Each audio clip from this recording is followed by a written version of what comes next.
Hey everybody! In this video, we are going to determine what the percent water is in this compound, which the name of is copper 2 sulfate pentahydrate. And if you were to see it, it looks like this. It's big crystals, chunks. It's a solid. It's very bright blue. It looks very pretty. Okay. So in order to find the water in this, the percent water in this, we're going to do something very simple. We're going to find the mass of the solid before. We're going to heat it up. And by heating it up, that's going to get rid of all the water. The water is going to evaporate right out of here. And then we're going to find the mass afterwards.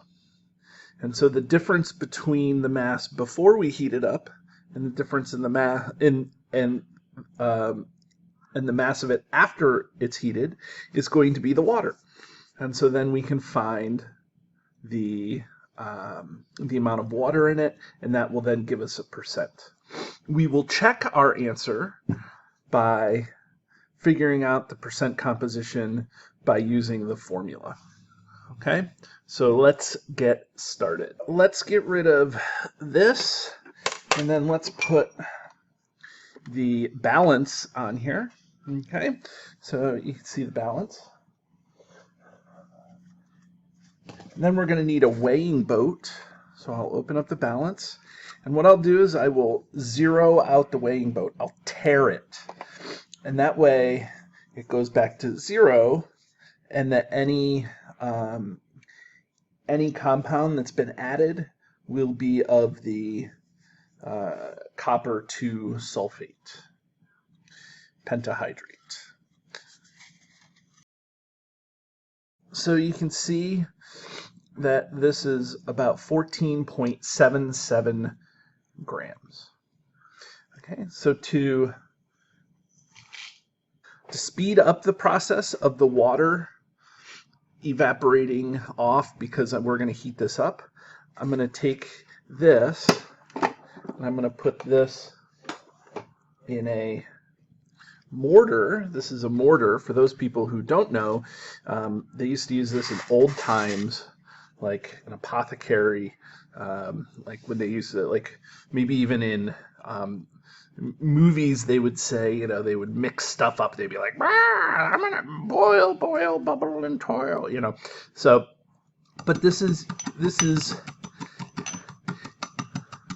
used to just crush things up. So after you get it mainly crushed, you put the pestle in and you push and twist, push and twist, push and twist. So you can see now that we have the powder, this, and so now what I need to do is set up I have to set up a Bunsen burner, and we are going to heat it in this dish. This is an evaporating dish.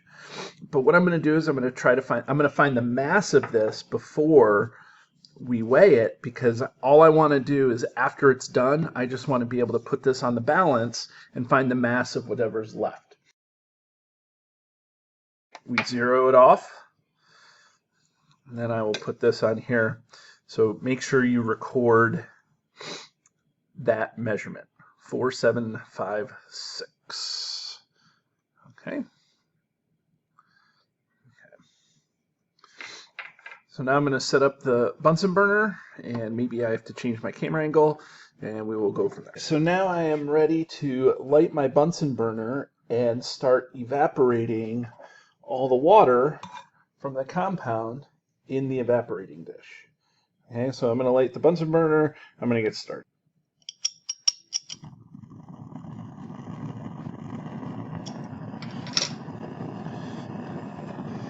Okay. So I have the Bunsen burner lit, and so what I'm going to do is I'm going to take the evaporating dish, and still a little crumbs in there, but that'll be part of our experimental error. Okay, so I'm going to take this and I'm going to put this over on the ring, and then I'm going to spread this out as much as I can, and now I will heat this.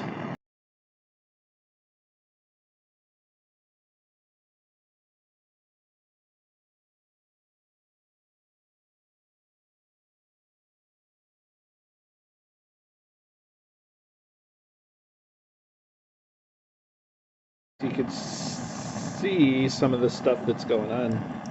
Here, let me, at least I hope you can see it. Okay. Around the outside there.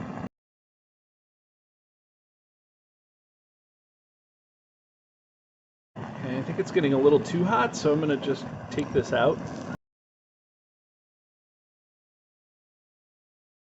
You can definitely see that this thing underwent a color change.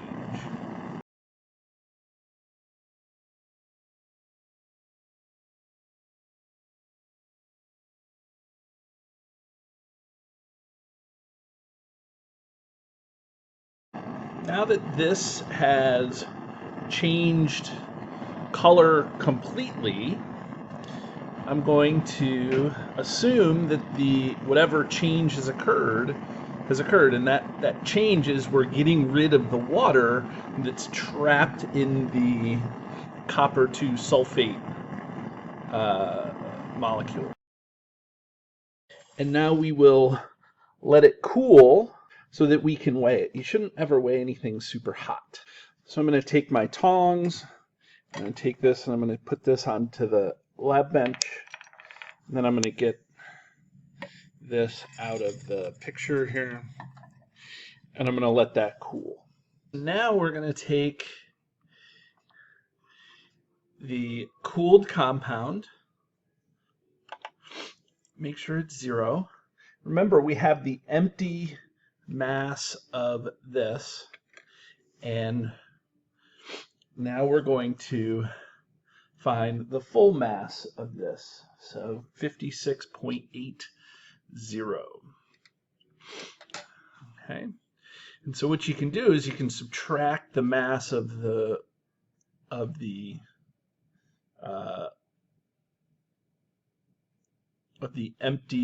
evaporating dish to find the mass of the thing that was in there. Okay.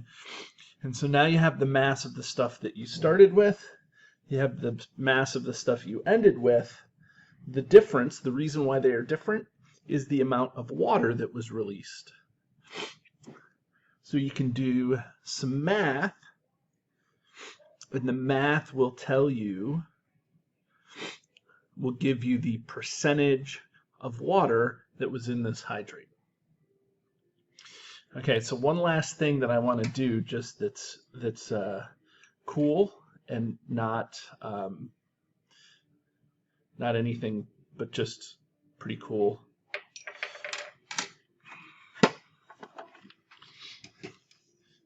This is what you get for hanging around to the very end here.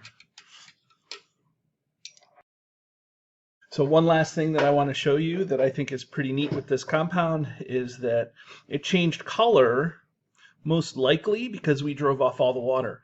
So what I'm going to do is I have just a beaker of water and a dropper, and let's see what happens when we add water back to the compound.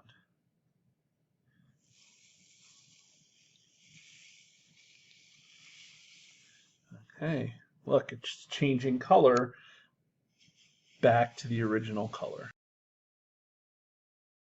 So now we can definitely have evidence that the reason why it changed color was because of the water. We lost water. Now when I add water back to it, it changes back to its original color. So this is pretty neat. So from this information, you can determine the percent water that's in this compound. Okay? Have a great day, everybody.